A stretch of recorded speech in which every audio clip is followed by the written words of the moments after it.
सभी को नमस्कार। आप सभी को और आपके परिवार को होली की हार्दिक शुभकामनाएं। आप सभी प्रसन्न रहें, स्वस्थ रहें और अपने लक्ष्य को, अपनी मंजिल को प्राप्त करें, हमारी यही शुभकामनाएं हैं। आज जो शिक्षक प्रशिक्षण है, उस शिक्षक प्रशिक्षण का, टीचर ट्रेनिंग का जो एक मुख्य बिंदु है ब्लूप्रिंट, इसे सामान्य भाषा में, हिंदी भाषा में नील पत्र के नाम से जाना जाता है, तो उस पर हम विस्तार पूर्वक चर्चा करेंगे। ये जो ब्लूप्रिंट है, ये टीचर ट्रेनिंग का भी एक पार्ट है। टीचर ट्रेनिंग में इसको सीखना बहुत महत्वपूर्ण है। इसके बाद जब आप टीचर बन जाओगे, चाहे सरकारी संस्था में हो, चाहे आप गैर सरकारी संस्था में हो, वहां भी आपको ब्लूप्रिंट की आवश्यकता पड़ेगी। इसके अलावा जो आपके BEd first year, second year या इंटीग्रेटेड के जो एग्जाम है, वहां पर भी ब्लूप्रिंट से संबंधित प्रश्न अक्सर पूछा जाता है। इसके अलावा जैसे कंपटीशन के क्षेत्र में हम जाते हैं, प्रतियोगी परीक्षा में जाते हैं, तो वहां भी अक्सर प्रश्न पूछ लिए जाते हैं कि जो प्रश्न पत्र है उसका निर्माण किस आधार पर होना चाहिए, किसके आधार पर किया जाता है। तो ये सारी चीजें ब्लूप्रिंट पर निर्भर करती हैं। और जब एक टीचर बन जाओगे, उसके बाद भी आपको ब्लूप्रिंट की आवश्यकता पड़ेगी, क्योंकि जब तक आपको ब्लूप्रिंट का ज्ञान नहीं है तो आप एक अच्छे प्रश्न पत्र का निर्माण नहीं कर सकते। तो आज हम सबसे पहले यह जानते हैं कि ब्लूप्रिंट क्या है। ब्लूप्रिंट, और ब्लूप्रिंट को जो हिंदी भाषा है हमारी, हिंदी भाषा में हम कह सकते हैं नील पत्थर, कह सकते हैं नील पत्थर। ब्लू का अर्थ नील या नीला, प्रिंट यानी पत्ता। ब्लू प्रिंट का अर्थ, सबसे पहले हमें यह जानना होगा कि ब्लू प्रिंट का अर्थ क्या है, क्या चीज है ब्लू प्रिंट। तो ब्लू प्रिंट को हम हिंदी में नील पत्थर, हिंदी में नील पत्थर के नाम से जानते हैं। ब्लू प्रिंट एक प्रकार से किसी विषय वस्तु या पाठ्य वस्तु, विषय वस्तु या पाठ्य वस्तु से संबंधित प्रश्न पत्र का निर्माण करने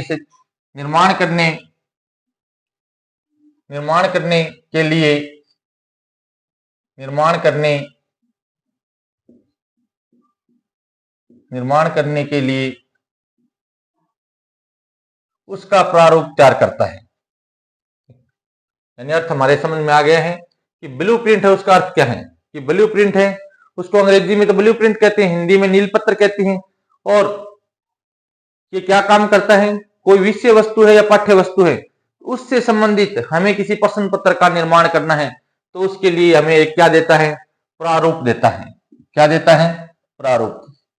यानी प्रश्न पत्र बनाने से पहले जो हम प्रारूप तैयार करेंगे, वो प्रारूप हमें किस से मिलेगा या किस आधार पर मिलेगा, ब्लूप्रिंट के आधार पर मिलेगा। हम सामान्य भाषा में ये भी कह सकते हैं कि इस प्रकार शिक्षण उद्देश्यों के आधार पर, यानी शिक्षण के जो उद्देश्य हैं, उनके आधार पर अंक भार प्रदान करने हेतु, यानी अंक भार जो हमें अंक देने हैं, जो अंक प्रदान करने हैं, उसके हेतु जो निर्मित प्रारूप हैं, वो निर्मित प्रारूप ही क्या कहलाता है, ब्लूप्रिंट कहलाता है। क्या कहलाता है, ब्लूप्रिंट कहलाता है। अब ब्लूप्रिंट के उपनाम, कि ब्लूप्रिंट के उपनाम कौन कौन से हैं। तो ब्लूप्रिंट को हम नील पत्र भी कह सकते हैं, नील पत्रक भी कह सकते हैं, आधार पत्रक भी कह सकते हैं। और प्रश्न पत्र की नींव, पेपर में कभी पूछ लिया जाए कि निम्नलिखित में से प्रश्न पत्र की नींव किसे कहा जाता है, तो किसको कहा जाता है, ब्लूप्रिंट को या नील पत्र को कहा जाता है।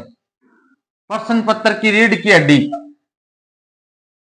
प्रश्न पत्र की जो रीढ़ की हड्डी है वो किसे कहा जाता है, तो ब्लूप्रिंट को कहा जाता है। क्योंकि पूरा प्रश्न पत्र जिसका आप निर्माण कर रहे हो, उसका मुख्य आधार क्या है, नील पत्र है। तो ब्लूप्रिंट एक सारणी का निर्माण किया जाता है। ब्लूप्रिंट में किसका निर्माण किया जाता है, एक सारणी बनाई जाती है, जिसमें प्राप्त उद्देश्यों, पाठ्य सामग्री, प्रश्नों और अंकों आदि का विवरण है वो दिया जाता है। यानी ब्लूप्रिंट में हम क्या करेंगे, एक सारणी बनाएंगे। उस सारणी में हम कौन कौन से उद्देश्य हैं वो हम प्रश्न पत्र के लिए लेकर चल रहे हैं। पाठ्य सामग्री क्या है, पाठ्य सामग्री से अभिप्राय है कि जो पुस्तकें पाठ्यक्रम में चल रही हैं उन पुस्तकों में से कोई हिंदी है, अंग्रेजी है, संस्कृत है, गणित है, यानी कि कौन सी पाठ्य सामग्री को हम शामिल कर रहे हैं। फिर हम प्रश्नों का निर्माण, यानी प्रश्नों के जो प्रकार हैं उसके आधार पर यानी प्रश्न उसमें निर्धारित करते हैं। उसके बाद प्रत्येक जो प्रश्न है उसका जो प्रकार है उस प्रकार के आधार पर ही अंकों का यानी वितरण किया जाता है। तो ये सब हमें किससे सीखने को मिलता है, ब्लूप्रिंट से। ब्लूप्रिंट का जब हम निर्माण करें तो सबसे महत्वपूर्ण जो तथ्य हैं, महत्वपूर्ण बातें हैं, उन पर हमें ध्यान देना है कि महत्वपूर्ण बातें कौन कौन सी हैं। तो बालकों की आयु, यानी ब्लूप्रिंट का निर्माण करें, क्यों ब्लूप्रिंट के आधार पर ही प्रश्न पत्र बनना है। तो सबसे पहले हमें यह देखना पड़ेगा कि जो हम ब्लूप्रिंट तैयार कर रहे हैं और उस ब्लूप्रिंट के आधार पर प्रश्न पत्र बनाएंगे उस किस उम्र के बच्चों के लिए बनाया जा रहा है। फिर उनका स्तर क्या है, स्तर से यानी वो कौन सी क्लास के बच्चे हैं, कौन सी कक्षा के बच्चे हैं। तो आयु, स्तर, कक्षा के अनुरूप, यानी उनकी जो कक्षा है उसके अनुरूप ही तैयार करना चाहिए। पहले तो ध्यान देने योग्य बात यह है। दूसरी बात यह है कि प्रश्न पत्र जो बनाया जा रहा है ब्लूप्रिंट के आधार पर उसमें सभी प्रकार के प्रश्न शामिल होने चाहिए। जैसे वस्तुनिष्ठ प्रश्न भी हो, अति लघुतरात्मक प्रश्न भी हो, उसमें लघुतरात्मक प्रश्न भी हो और उसमें निम्नात्मक प्रश्न भी हो। वस्तुनिष्ठ प्रश्न जैसे आपसे पूछ लिया जाए कि वर्तमान में हमारे देश के प्रधानमंत्री कौन हैं और उसमें 4 अगर विकल्प दिए जा रहे हैं तो वो भी वस्तुनिष्ठ है, उनमें से चारों में से एक छांटना। अगर आपको प्रश्न के सामने कोष्टक में ही 2 या 3 नाम दे दिए जाएं और उनमें से छांट कर लिखना है तो वो भी वस्तुनिष्ठ है। अगर यानी रिक्त स्थान देकर के आपको पूछा जाए तो वो भी क्या है, वस्तुनिष्ठ है। और जैसे कह दिया जाए कि हमारे देश के प्रधानमंत्री नरेंद्र मोदी हैं तो उसमें आगे आपको कोष्टक में लिख दिया जाए सही या गलत जो भी है उस पर आप यानी टिक करें या उस पर आप निशान लगाएं तो वो भी क्या है, वस्तुनिष्ठ है। तो प्रश्न पत्र में वस्तुनिष्ठ प्रश्न हो, फिर उसके बाद में लघुतरात्मक, अति लघुतरात्मक प्रश्न भी होने चाहिए। ये जो प्रश्न होंगे इनकी जो शब्द सीमा होगी वो 1 शब्द से 10 शब्दों तक आप इसका उत्तर दे सकते हो। उसके बाद में लघुतरात्मक जो प्रश्न है वो भी बच्चे से पूछे जाने चाहिए जिनकी शब्द सीमा है वो 30 या 40 शब्दों तक हो। उसके बाद में निम्नात्मक जो प्रश्न है, निम्नात्मक प्रश्न भी उस प्रश्न पत्र में शामिल किए जाने चाहिए जिनमें शब्दों की सीमा है वो आप 300 या 500 तक रख सकते हो। तो पहली बात तो ये चारों तरह की जो प्रश्न है ये क्या होने चाहिए, प्रश्न पत्र में शामिल होने चाहिए। दूसरी बात क्यों होने चाहिए, क्योंकि उससे हमें विद्यार्थी का जो ज्ञानात्मक पक्ष है उसका भी हम मूल्यांकन कर सकते हैं। उसका जो अवबोध है यानी सोचने समझने की जो क्षमता है जो सीख रहा है उसका मूल्यांकन भी कर सकते हैं। और वो अपने ज्ञान का जो कुछ जानता है उसका कितना प्रयोग कर सकता है उसकी भी हमें जानकारी मिलती है। उसके बाद में बालक में कौशलात्मक ज्ञान कितना है, कौशलात्मक ज्ञान कितना है उसकी भी जानकारी हमें मिल सकती है। उसके बाद में ब्लूप्रिंट बनाने का महत्व क्या है, क्यों बनाया जाता है। तो ब्लूप्रिंट के आधार पर हम एक या एक से अधिक, एक परीक्षा के लिए या एक से अधिक परीक्षाओं के लिए प्रश्न पत्रों का निर्माण कर सकते हैं। जैसे विद्यालय स्तर पर जो टेस्ट लिए जाते हैं तो उनमें 10 नंबर के भी हो सकते हैं, 20 नंबर के हो सकते हैं। अर्धवार्षिक परीक्षाएं वो 70 नंबर की हो सकती हैं, 50 नंबर की हो सकती हैं। वार्षिक परीक्षाएं वो 100 नंबर की हो सकती हैं। अगर हमें ब्लूप्रिंट आ रहा है तो उस ब्लूप्रिंट के आधार पर हम एक या एक से अधिक जो परीक्षाएं हैं उनके प्रश्न पत्रों का निर्माण अच्छी तरह से कर सकते हैं। यानी चाहे 30 नंबर का हमें पेपर बनाना हो, चाहे 50 का हो, 70 का हो, चाहे 100 का हो, अगर ब्लूप्रिंट हम जानते हैं ब्लूप्रिंट के बारे में, तो हम अच्छे प्रश्न पत्र का निर्माण कर सकते हैं। ब्लूप्रिंट के माध्यम से विद्यार्थी के सभी पक्षों का आंकलन सरलता से किया जा सकता है। सभी पक्षों से अभिप्राय यही है कि बच्चे के अंदर अवबोध कितना है, ज्ञानात्मक प्रयोग बच्चा कितना कर सकता है, कौशलात्मक ज्ञान कितना है, ये सारी जानकारी है वो एक यानी ब्लूप्रिंट के माध्यम से हम जैसे ही प्रश्न पत्र का निर्माण करेंगे और उस प्रश्नों के बालक उत्तर देगा तो उसके सभी पक्षों का यानी आंकलन किया जा सकता है। अब आप इसका चाहो तो एक बार स्क्रीनशॉट ले सकते हैं।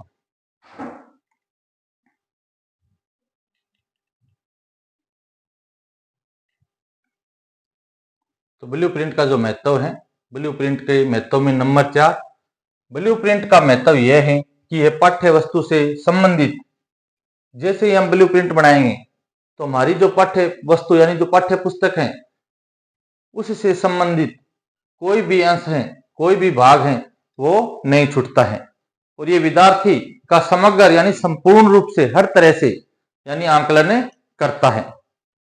पांचवा महत्व क्या है कि ब्लूप्रिंट के आधार पर अध्यापक हैं वो छात्रों को सरलता पूर्वक अंक वितरण कर सकता है कि ब्लूप्रिंट अगर बना हुआ होगा और उस ब्लूप्रिंट के आधार पर अगर प्रश्न पत्रों का निर्माण होगा तो अंकों की जो सारणी है, जो आप उत्तर पुस्तिका देखते हो उसमें ऊपर सारणी बनी हुई होती है, प्रश्नों की संख्या फिर उसका अंक और फिर उसका योग।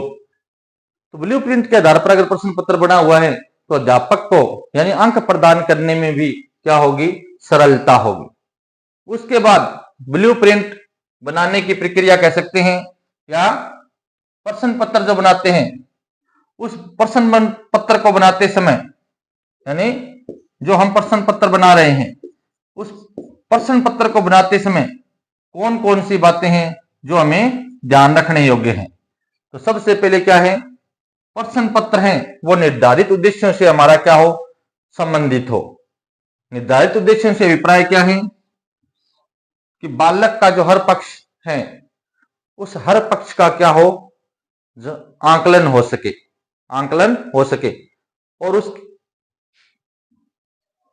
प्रश्न पत्र बनाने का या परीक्षा लेने का हमारा जो उद्देश्य है जिसमें हम ये जानना चाहते हैं कि बच्चे के अंदर ज्ञान कितना है, अवबोध कितना है, बच्चे की अभिरुचि कैसी है, बच्चे की अभिवृत्ति कैसी है, बच्चे के अंदर किस प्रकार का कौशल है।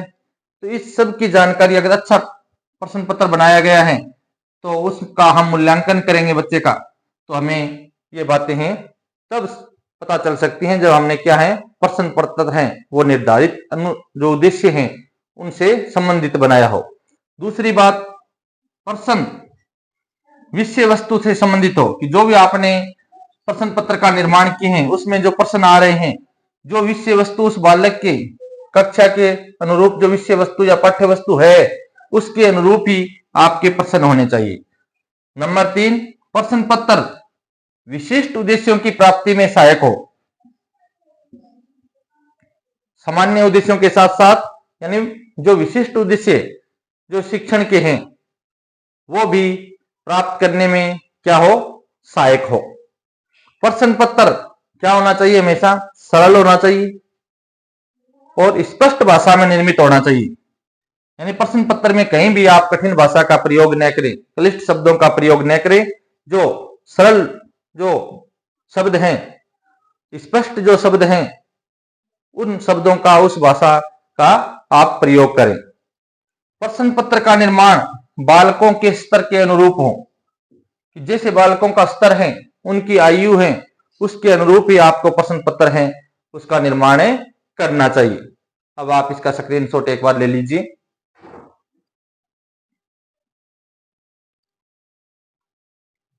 अब आगे देखिए नंबर 6, ब्लूप्रिंट सदैव क्या होना चाहिए, विषय वस्तु से संबंधित होना चाहिए। यानी जो विषय वस्तु है उससे हमेशा ब्लूप्रिंट को अगर आप संबंधित रखोगे तभी विषय वस्तु से संबंधित आपके प्रश्न पत्र का निर्माण हो सकेगा। नंबर 7, प्रश्नों के महत्व कि जो प्रश्न है उन प्रश्नों का महत्व क्या है, ये जान करके प्रश्नों के महत्व तथा उसके बौद्धिक स्तर के अनुसार ही, यानी बालक का बौद्धिक स्तर क्या है उसके अनुसार ही प्रश्नों के अंकों का निर्धारण किया जाना चाहिए। कि बालक का जो बौद्धिक स्तर है उसके अनुसार हम प्रश्न रखेंगे, तब भी हम ये जान सकेंगे कि इन प्रश्नों को उत्तर हैं वो बालक दे सकता है, और उसके आधार पर ही हम जब पेपर बनाएंगे, प्रश्न पत्र बनाएंगे, तब प्रश्नों के अंकों का वो निर्धारण कर लेंगे। नंबर 8, परीक्षा का जो समय है, परीक्षा का समय हमें किसमें देना चाहिए? ब्लूप्रिंट में देना चाहिए। किसमें देना चाहिए? ब्लूप्रिंट में देना चाहिए। ब्लूप्रिंट में परीक्षा का समय दिया हुआ होगा, उसके आधार पर जो समय है वो प्रश्न पत्र में दिया जाएगा। किसमें दिया जाएगा? प्रश्न पत्र में। तो समय हमें ऐसा रखना चाहिए, निश्चित एक समय हो, और हमें यह भी ज्ञात हो कि इतने समय में इतने प्रश्न हैं, वो इस स्तर का बालक है वो कर सकता है। तो परीक्षा का समय है वो ब्लूप्रिंट में क्या होना चाहिए? निश्चित होना चाहिए। ब्लूप्रिंट का समय के अनुसार करना चाहिए, यानी ब्लूप्रिंट का जो निर्माण है, ब्लूप्रिंट का जो निर्माण है या प्रारूप है, उसको किस हिसाब से? समय के अनुसार। किसके अनुसार? समय के अनुसार, कि हमारे पास कितना समय है या एक बालक है वो कितने समय की परीक्षा है उससे गुजर सकता है। तो उसके आधार पर ही अगर हम पहले ब्लूप्रिंट तैयार करेंगे, ब्लूप्रिंट का निर्माण करेंगे, तो उस निर्माण के आधार पर ही प्रश्न पत्र बनना है। तो ब्लूप्रिंट का निर्माण है वो समय के अनुसार ही करना चाहिए। उसके बाद में ब्लूप्रिंट को लेकर के जो परिभाषाएं हैं, ये परिभाषाएं आपको याद रखनी है, पेपर में पूछी जा सकती हैं, या वाइवा में कोई एग्जामिनर आपका वाइवा लेने के लिए आए तो वो आपको पूछ सकता है, या कभी कंपटीशन जो एग्जाम है उसमें पूछ ले कि ब्लूप्रिंट को लेकर, नील पत्र को लेकर किस विद्वान की या किस बोर्ड की, किस आयोग की क्या परिभाषाएं हैं। तो अपना जो माध्यमिक शिक्षा बोर्ड अजमेर राजस्थान, ये क्या कहता है ब्लूप्रिंट के बारे में? कि उद्देश्यों, इकाइयों तथा प्रश्नों के प्रकारों को अंक संबंधी निर्णय प्रदान करना नील पत्र का आधार है। माध्यमिक शिक्षा बोर्ड क्या मानता है कि जो उद्देश्य हैं, जो इकाइयां हैं या प्रश्नों के जो प्रकार हैं, उनसे संबंधित, यानी जो हम अंक हैं उनको अंक प्रदान करने का जो निर्णय लेते हैं, वो निर्णय किससे हमें मिलता है? उसका आधार क्या होता है निर्णय लेने का? नील पत्र। कि कौन से उद्देश्य रखने हैं, कौन कौन से यूनिट हैं, कौन कौन से यानी अध्याय हैं, और कौन कौन से किस प्रकार के प्रश्न हैं, उनके जो अंक हैं, उन अंकों से संबंधी हम निर्णय लें कि कौन सा प्रश्न है, कितने नंबर का हमें निर्धारित करना है। तो वो आधार हमें कौन प्रदान कराता है? नील पत्र कराता है। सामान्य भाषा में हम ये कह सकते हैं कि माध्यमिक शिक्षा बोर्ड अजमेर की परिभाषा यही है कि जो हम प्रश्न पत्र बना रहे हैं, उन प्रश्न पत्रों में जो प्रश्नों के प्रकार हैं, यानी जिस उद्देश्य को लेकर के वो बनाए गए हैं, उनसे संबंधित अंक प्रदान करने का जो हम निर्णय लेते हैं, उस निर्णय का मुख्य आधार क्या कहलाता है? नील पत्र कहलाता है, ब्लूप्रिंट कहलाता है। दूसरी जो परिभाषा है वो है बघेला व व्यास महोदय के अनुसार। बघेला और व्यास महोदय का क्या कहना है कि नील पत्र एक विशेष प्रकार का कैसा चार्ट है? त्रिआयामी चार्ट है। क्या है? त्रिआयामी चार्ट है। तो ब्लूप्रिंट को अगर वाइवा में आपसे पूछ लिया जाए कि ब्लूप्रिंट को त्रिआयामी चार्ट किसने कहा है, तो किसने कहा है? बघेला व व्यास महोदय ने कहा है। उसके आगे ये क्या कहते हैं कि जिसमें उद्देश्यों, विषय वस्तु, प्रश्न प्रकारों के आधार पर अंक प्रदान किए जाते हैं या अंक के बारे दिया जाता है। तो उसको क्या कहा इन्होंने कि नील पत्र है वो एक विशेष प्रकार का त्रिआयामी चार्ट है। त्रिआयामी, तीन आयाम कौन से लिए इन्होंने? उद्देश्य, विषय वस्तु तथा प्रश्नों के प्रकार। इन तीन आयामों के आधार पर कह सकते हैं जो अंक भार दिया जाता है वो क्या कहलाता है? ब्लूप्रिंट कहलाता है। ये है ब्लूप्रिंट की तालिका। तो तालिका के आधार पर जो नील पत्र है उसके 4 प्रकार होते हैं। कितने? 4। कितने प्रकार होते हैं? 4। 4 प्रकार कौन कौन से? उद्देश्य के आधार पर, विषय वस्तु के आधार पर या विषय के आधार पर, प्रश्नों का जो प्रकार है उस प्रकार के आधार पर, और आधार फलक के आधार पर। आधार फलक यानी स्कोरिंग के आधार पर। तो अब आप एक बार इसका स्क्रीनशॉट लेना चाहो तो ले सकते हैं। अब हम आगे पढ़ेंगे कि जो ब्लूप्रिंट है उसकी उत्पत्ति कैसे हुई, उसका आविष्कार कैसे हुआ। ये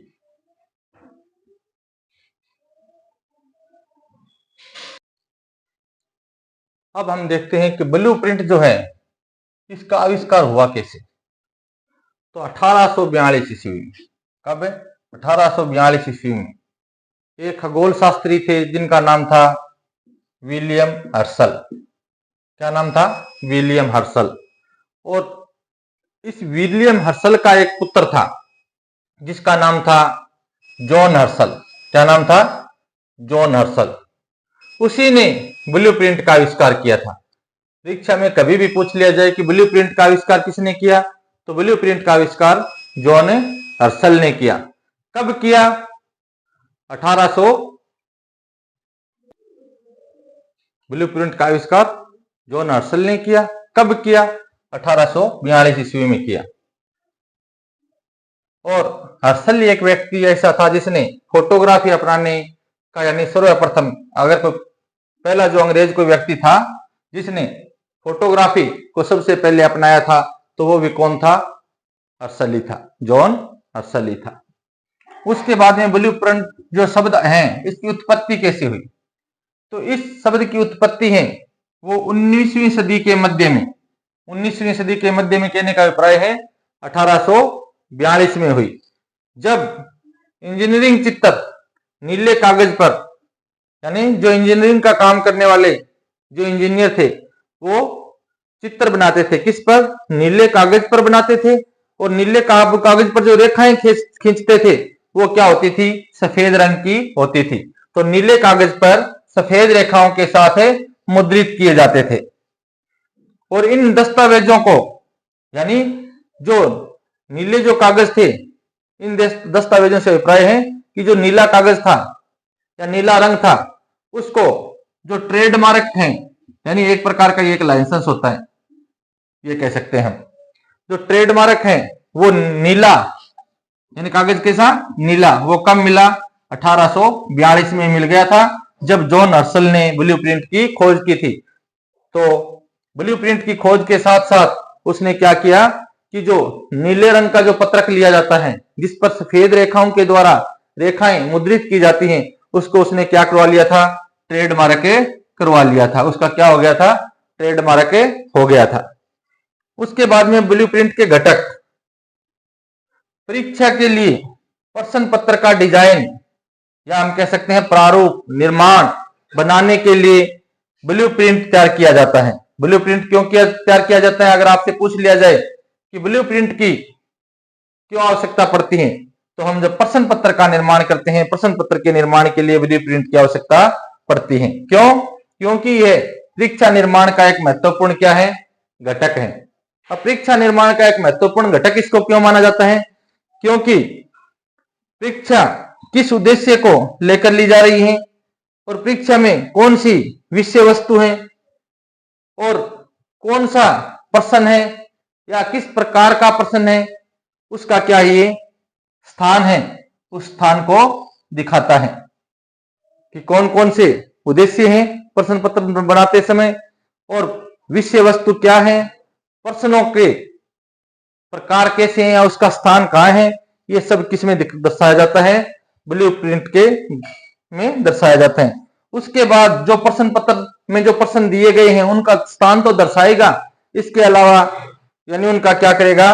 परीक्षण भी करता है। क्या करता है? उन प्रश्नों का परीक्षण भी करता है। तो आप एक बार इसका स्क्रीनशॉट ले लीजिए।